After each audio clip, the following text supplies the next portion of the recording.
ఒకటి నుంచి వేల మంది వచ్చినా కూడా వచ్చేస్తుంది నాకు. గతంలో ఉంది, ఇప్పుడు ఉంది. అంటే ఏంటి, టాకింగ్ పవర్ ఉండాలి. టాకింగ్ పవర్ ఎక్కడ ఉంటుంది మనిషి ఎక్కువగా? ఇంట్లో మ్యారేజ్ జరుగుతుంది, శుభకార్యాలు జరుగుతాయి, ఒక టైంలో స్నేహితులు అశుభం జరుగుతుంది, అప్పుడు అందరూ ఉండాలిగా. ఆ కార్యదీక్షత ఎవరు ఉంటారు? పెళ్ళి జరుగుతుంది, 3 పిల్లలు చేస్తారా పక్కన? ఎంత ఉంది? నోట్లో 4 లేదు అనుకో, వాడు ఏం చేస్తాడు? 4 ఉన్నాడికి అప్పగిస్తాడు. తెచ్చేది అంతే కదా. మంత్రాలు చదివేవాడికి వాడు రావాలిగా. ఆ విధంగానే ఇప్పుడు టాకింగ్ పవర్ మీకుందా లేదా? ఓ చెప్పిన దాన్ని ఇతరులకు చెప్పే కెపాసిటీ మీకుందా లేదా? ఉందా? ఇప్పుడు నేనేం చెప్పాను, ఇక్కడ ఏం జరుగుతుందో ఏం చెప్తున్నాను, దీనిలో చెప్పండి. ఇదే బోధ. ఆ టాకింగ్ పవర్ ఎలా చెప్తాయి? ఇప్పుడు క్లుప్తంగా 4 వాక్యాలు చెప్పు. నేను చెప్పింది ఇటు ఒకటైనా పర్వాలేదు, కర్త కర్మ క్రియ కూడా ఉండొచ్చు, నీ ఇష్టం. వీళ్ళు వింటారు.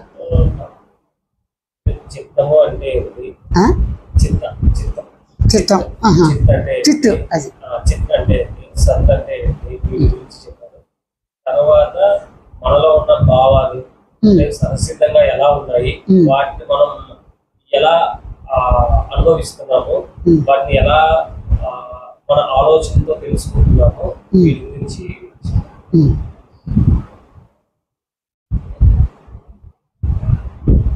మీరు చెప్పండి. ఎలా ఇక్కడే వచ్చింది. నువ్వు చిత్తు సత్తు అంటే అర్థం అవుతుంది అందరికీ. చిత్తు అంటే ఏమిటి? సత్ అంటే ఏమిటి? అతనేమవుతాడు అంటే సింపుల్ భాష.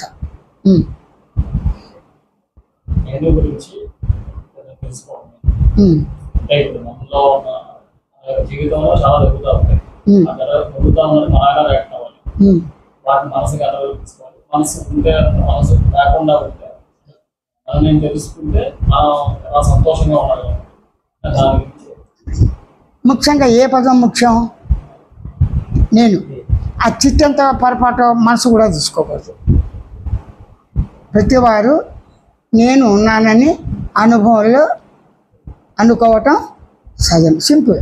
అనుకునేవాడు నేనున్నానని అనుకోవటం అనుభవ వాక్యమే.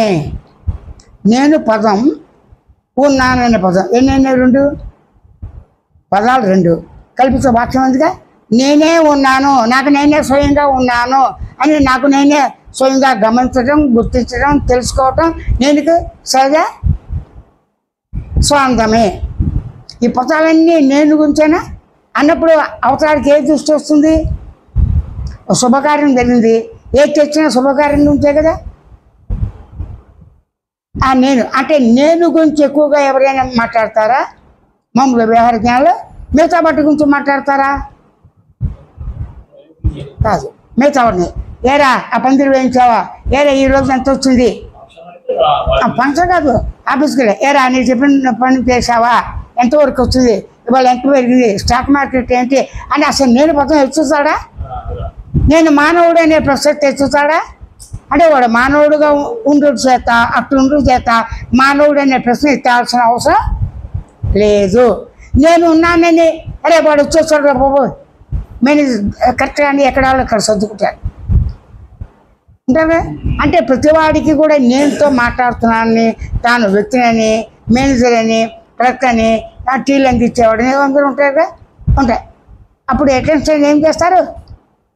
చేస్తారు. అప్పుడు ఏంటి ఇలా చూస్తారు, రాగానే మెయిన్ వాడు వస్తారు, వచ్చేసిన తర్వాత ఎవరో వస్తారు, ఏమంటే లోన్ కావాలి, ఇది ఇది అంటే అది సాగుతాయి కదా. అట్లాగే సాగుతాయి కదా. రోజు ఏం సాగుతాయి మీకు ఇక్కడ? నిచ్చుకుచ్చాళ్ళు ఏం సాగుతాయి? ఆఫీసు వాళ్ళు. మరి అందాక వెళ్ళాలంటే పొద్దున్న లేవగానే ఏం చేస్తావు? అది చెప్తాను. నేను ఉన్నాను స్వయంగా, నా దేహాన్ని నేను అనుభవిస్తున్నాను. నా దేహాన్ని ఎలా అనుభవిస్తున్నాను? ఆ దేహాన్ని స్నానం చేయటం అది ఒక పనేగా. దాని నీళ్ళు అన్నీ ఉండాలా, ఇవన్నీ కూడా కొంచెం కొంచెం చూస్తాయి. నా దేహ ధర్మాలు, నా దేహ గుణాలు, నా దేహానికి ఏది అవసరమో, ఆకలినప్పుడు ఏది తినాలో, ఏది తినకూడదో నాకు నిర్ణయం ఉందిగా. అది రోజు కూడా గమనించకుండా, గుర్తించకుండా, తెలుసుకోకుండా చేస్తావా? అంటే అతకెళ్ళ అర్థమైందా? ఇప్పుడు చెప్పు. అంటే ఇప్పుడే ట్రైనింగ్ ఇస్తున్నా. కారణం ఏంటి? ఇందాక ఒక మాట అన్న ఇద్దరికి, మీరు మామూలుగా చేసుకోండి, జరిగేది జరుగుతుంది. కొంచెం ట్రాకింగ్ పవర్ నేర్చుకొని యూట్యూబ్లో ఉంటా, మీరు ఉన్న చోటే ఛానల్లో కామెంట్లు పెట్టండి, సబ్స్క్రైబ్ చేయండి, నేను మీకు చెప్తాను. ఇప్పుడు మీరు ఏదైనా పెట్టగలుగుతారనుకోండి, నాకు చెప్పేసేయండి. దానిలో లోపాలను తీసి మీరు పెట్టినట్టు పెట్టేసేయండి. దీనిలో శ్రమ ఏమైనా ఉందా? మీ వృత్తికి భంగం ఏమైనా ఉందా? అప్పుడు అలవాటు పడతారు. ఆ అలవాటు పడ్డవాళ్ళు నాకు తక్కువ. ఎందుకంటే నాకు అంతగా ఇంట్రెస్ట్ చూపలే పూర్వం. ఇప్పుడు చూపించా, ఉన్నారు, సరిపోరు. ఎక్కువ నీకు జర్నలిజం ఇష్టమైన అసలు ఆ టాపిక్ రాలేదా నీకు? నేర్చుకోగలిస్తే ఇంట్లో ఉండే జర్నలిజం నేర్చుకోవచ్చుగా. జర్నలిజం అంటే ఏంటి? Talking power. అది వంటలు చేసేది కూడా ఉందిగా. నువ్వు చేసే విధానం ఇలా చెప్పి అసలు చేయగలవా? బియ్యం తీసుకురా తలకొట్టుకి, నీళ్ళు తలకొట్టుకి తీసుకురా అన్న. బియ్యానికి తలకొట్టు అంటాడా, నీళ్ళకి పాలకి అంటాడా? తలకొట్టు అంటే ఏమిటి? అరే బియ్యం గ్లాసు తీసుకురా అంటే, నీళ్ళు గ్లాసు తీసుకురామంటే చెప్పకుండానే ఇంతకన్నా రావుగా. నీళ్ళకి బియ్యం తలకొట్టు అయితే బిరుసుగా వస్తుందా? అన్నం మెత్తగా అవుతుందా? బిరుసు అయిపోతుంది, బియ్యం పెరిగిందిగా. అలాగే తలకొట్టు అనకుండానే చెప్తాం కదా. ఆ విధంగా మనం చేసేది వీటిని కూడా మనం చేస్తే సరిపోతుంది. ఇవన్నీ కూడా ప్రత్యక్షంగా ప్రతిదీ పెడతాం కదా. ఆహారం విషయంలో, ప్రాణాయామాల విషయంలో. ఇప్పుడు ప్రాణాయామం ఎలా చేస్తారు? మీరు చేశారు ఎప్పుడైనా సార్? ధ్యానం వేరు, ప్రాణాయామాలు. నువ్వు కొన్ని బెల్లగా పెట్టావు అంతే కదా, రికార్డ్ అయినా పర్వాలేదు. ఇప్పుడు మామూలుగా మీరు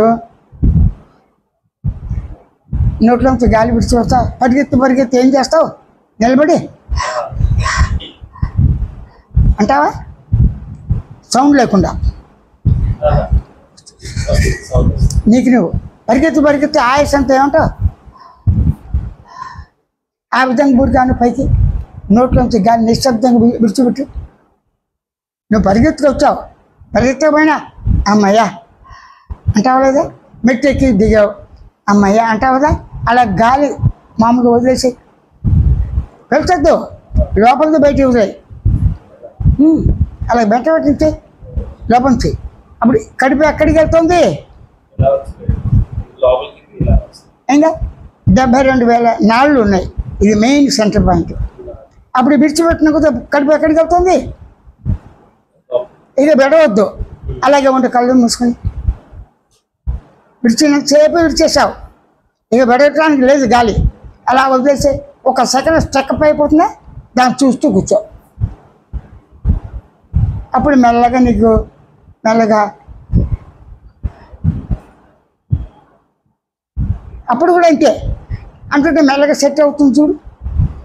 గాలి పెడతాను నియమం ఉందా? అప్పుడు ఎక్కడ ఉంది చూస్తే కుంభకం ఉందా లేదా? ఇప్పుడు చూడు నిశ్చలంగా ఉందో లేదో. ఇలా అంటున్నావు, లోపలికి వెళ్ళిందిగా. వెళ్ళి అక్కడ దృష్టి పెట్టేటప్పటికి నిశ్చలత ఉందా లేదా? ఆలోచన తగ్గినాయా లేదా? దృష్టి వచ్చిందిగా, ఏకాగ్రత. గాలి పీల్చడం అది కూడా తగ్గిందా లేదా? కుంభకం నిలబడిందా లేదా? అప్పుడు లోపలికి గాలి విడిచిపెట్టిన ఆ స్ప్లిట్, ఆ సెకండ్స్ ఉందా లేదా? అదే దృష్టితో ఉండు. ఇలా ఉంటే ఎలా ఉంటుంది? ఏ ఆలోచన వచ్చినా రాకపోయినా దృష్టి ఇక్కడ ఏకాగ్రత, ఒక నిశ్చలత, ఒక సైలెంట్ ఉందా లేదా?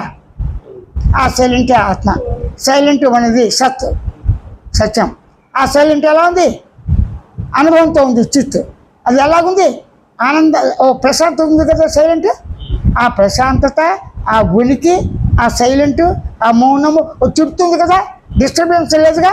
ఇవన్నీ వింటున్నా చూస్తున్నా ఏమైనా ఉందా? అదే ఆత్మ. ఎందుకు ఇలా ఉంటూ ఉన్నా ఆయి ప్రాణాయామం చెప్పలేదుగా. నువ్వు ఎలా ఉన్నా వస్తుందిగా. ఎలా ఉన్నా వస్తుందా లేదా? ఇప్పుడు ఇలా కళ్ళు మూసుకున్నావు, ఆకాశాన్ని గమనించు, లేదా నీ తలకాయని గమనించు. తలని గమనించేవాడికి నువ్వు ఇక్కడే ఉన్నావు, తల ఇక్కడే ఉంది, ఎరుక ఇక్కడే ఉంది, ప్రాణశక్తి ఇక్కడే ఉంది, అన్నీ నేను అనేది కూడా ఇక్కడే ఉందిగా. అక్కడ ఎరుక ఉందా? ఎరుకుండ బట్టి తలకాయ వచ్చిందా? తలకాయని బట్టి ఎరుక వచ్చిందా?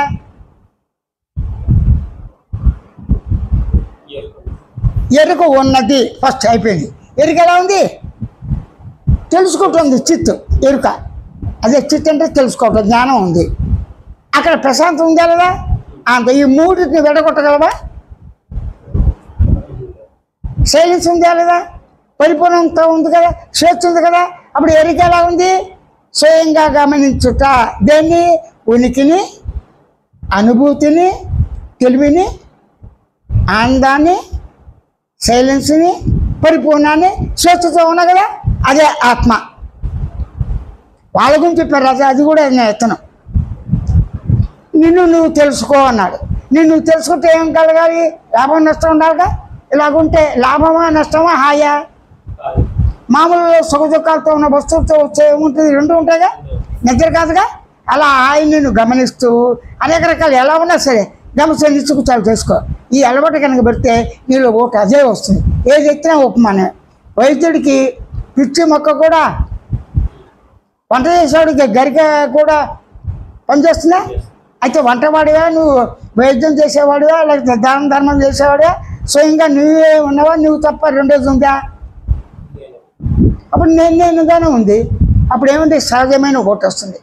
మీకు ఎన్నోసార్లు చెప్పా, హనుమాన్ చాలీసా చదివినప్పుడు ఏం చేయాలి? నీకు ఏదైనా వచ్చా? కొంచెం వచ్చా? అంతా వచ్చా? జ్ఞాపకం చేసుకుంటావా? తగిన అర్థం చెప్పకూడదు, లోపల అనుకోవద్దు. ఊరికే జస్ట్ హనుమాన్ చాలీసా జ్ఞాపకం తీసుకో, కళ్ళు మూసుకో అంతే. రూపం ఉందా లేదా ఏది వద్దు. ఏంటి స్టార్టింగ్ నాకు అసలు తెలియని కూడా ఇది. హనుమాన్ చాలీసా అంటే జయ,